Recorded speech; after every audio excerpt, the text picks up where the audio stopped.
Iran kembali melancarkan serangan balasan ke Amerika Serikat selesai kematian pemimpin tertinggi Ayatollah Ali Khamenei. Rudal Iran membombardir kantor kedutaan besar hingga pangkalan militer Amerika Serikat yang berada di Kuwait pada Senin 2 Maret. Ledakan dahsyat hingga asap hitam terlihat mengepul dari kedutaan besar Amerika Serikat di Kuwait.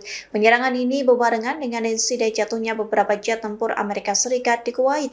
Sementara pihak kedubes Amerika Serikat di Kuwait belum memberikan konfirmasi terkait serangan ke gedung mereka. Namun pihak kedutaan segera mengeluarkan peringatan keamanan yang mendesak warga menjauh dari lokasi. Pihak kedubes juga mengatakan bahwa saat ini personil kedutaan Amerika Serikat sedang berlindung. Tak hanya kantor kedubes, namun Iran juga melancarkan serangan ke pangkalan militer Amerika Serikat di Kuwait. Serangan itu mengakibatkan ledakan dahsyat hingga kobaran api. Iran mengklaim menggunakan setidaknya 15 rudal jelajah untuk menghancurkan pangkalan Amerika Serikat. Kemudian Iran mengklaim kapal-kapal militer Amerika Serikat yang berada di Samudra Hindia juga menjadi target serangan Teheran.